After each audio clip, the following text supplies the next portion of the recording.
All right, good afternoon. My presentation is going to be a little different. I have no visual aids. Sorry, my passion will do, I hope. Because the subject I'll be discussing does get me fired up. I'm angry. I'm angry that this country's atheists have become so complacent, so inconsistent, so inattentive. Now, with a few exceptions, this is the first time that most of you are hearing from me, so let me say a few things about who I am. I'm a balls-out atheist, first of all. I'm not questioning. I'm not one of those religion is beautiful and life-enhancing types. I'm an intellectually consistent, full-on atheist, skeptic, rationalist. I'm also a Republican. We secular right types actually exist in large numbers once you get past the caricatures. It's really astonishing and actually a little depressing how many of these so-called free thinkers are unable to fathom why a non-believer might prefer the free market to the welfare state or traditional morality to relativism. Because honestly, a shocking number of so-called free thinkers are totally unable to think very freely. A lot of us seem to just move out of the dogma of Christianity and then position ourselves in a new camp under capital S, science. Now, science, I think, properly understood, is a method, not a fixed body of beliefs. But some of the most dogmatic people I've ever met have been so-called scientific atheists, which isn't a good sign. But anyway, I'm an aspiring pop intellectual / talking head. I'm the guy you'll be throwing your food at in a few years as you watch me on television. I've been published nationally and internationally, and if science goes the way I'd like it to, I'd like to soon be published intergalactically. I'm an egomaniacal contrarian bastard who is trying to follow in the footsteps of the likes of Christopher Hitchens and Camille Paglia. So if this presentation doesn't get you riled up at least once, and since I've stated my political beliefs, it probably already has, I'm not doing my job properly. I like real, vibrant debate with all kinds of belief systems. I like to philosophize with the hammer, so to speak. If everyone's looking northeast, I'm looking southwest. Intellectual hell to me is an echo chamber. Keith Olbermann, Sean Hannity, these are the people at the bottom of the barrel. I have no use for them. Mostly I hate dogma. I hate it in politics. I hate it in academia. I hate it in religion. I hate ideology, and I think that's what real skepticism is about. I hate the mindset that examines all of life through a narrow lens with a fixed set of variables explaining everything under the sun. Because I'm not so much an atheist as I am a skeptic. And again, this is a disposition, not a bullet point belief system. I'm the kind of person that's more interested in examining processes than goals because, like it or not, the processes ultimately determine most of the results. And there is really only one fundamental choice for us cognitively and epistemologically, and that's the alternative between reason and faith. Every human being faces that proverbial fork in the road. You can choose the pathway of evidence, or you can choose the pathway of whims. Pick your process. The general results should follow without too much variation. Now, onto the substance of the presentation. I originally was going to write this speech about the skeptical element on the political right, juxtaposing it favorably with the intellectual vapidity of the religious left. Kind of to sum up what I despise so much, I found this book at a used bookstore filled with articles extolling the beauty of left-wing religious faith. For instance, it was called Jesus is Not a Republican. And the dedication on the front page was to the religious left. And I just cringed, the worst of both worlds. But yeah, I can give you the short version of that speech in the Q&A session if you want, although I do think that by the time the speech is done, you'll probably have forgotten about all of that. Because as you'll find, when I was writing this, I found that it quickly turned in another direction to something of a related subject that atheist activists have been downplaying or sweeping under the rug for far too long now. Now, Nietzsche pointed out that life is filled with truths that we have all collectively kind of decided not to acknowledge. I want to acknowledge them because I actually care about reality. I have absolutely no patience for activists who just want to parade around their boundless compassion or how much smarter they are than everyone else. No patience for hacks who want to show off their good guy badges by being affiliated with all the right people. I didn't get involved in politics to show off to everyone how much of a fool I think Christine O'Donnell is. Because there's a real war going on between the forces of modernity and the forces of retrograde religious fanaticism, and the so-called leaders amongst skeptics are nattering on about this irrelevant twit's views on masturbation. I mean, are you kidding me? This is totally unacceptable. This is totally unacceptable. So here then, I throw my bomb. It is my belief that the greatest obstacle to a vibrant skepticism today is rapidly becoming the political left. That, of course, means that, no, it's not the Christian right. Somehow, in some bizarre, strange twist along the way, it's the political right, even the Christian right, that, at least in the United States, is currently better than the left at sticking up on the most fundamental of levels against religious fanaticism and for the dignity of women and minorities. And that is because the most dangerous religion facing humanity right now is not Christianity, it is Islam. For an example of how the political left treats religion nowadays, let's take a recent example of how left-wing atheists responded to Islamic provocation.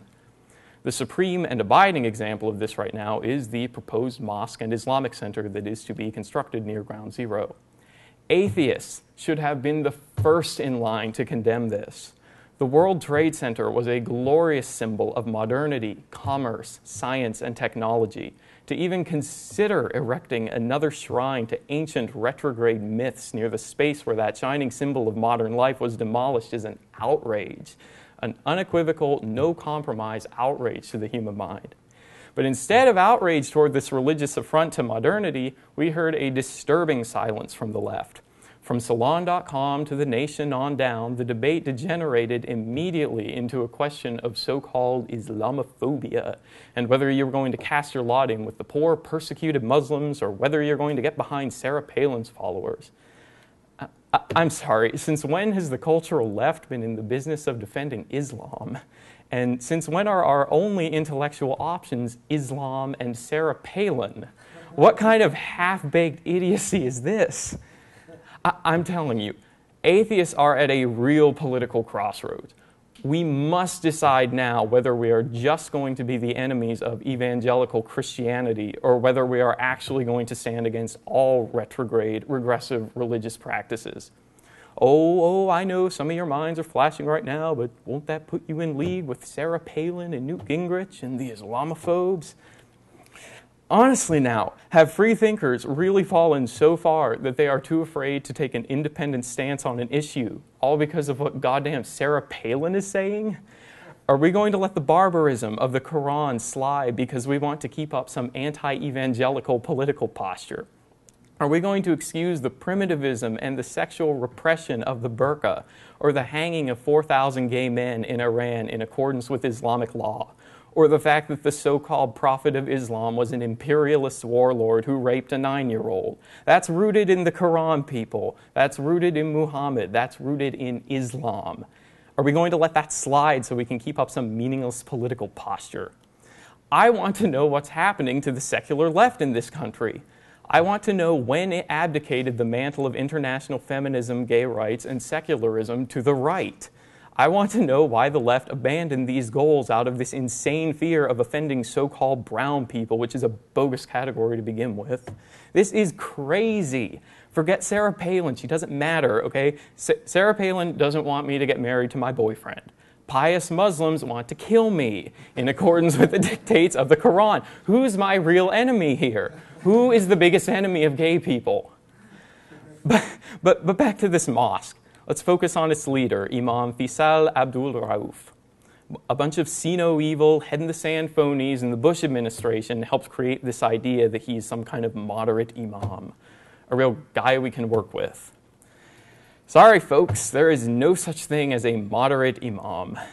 No one can bury himself that deeply into the crushing grip of Islamic dogma without having internalized some of its hatred.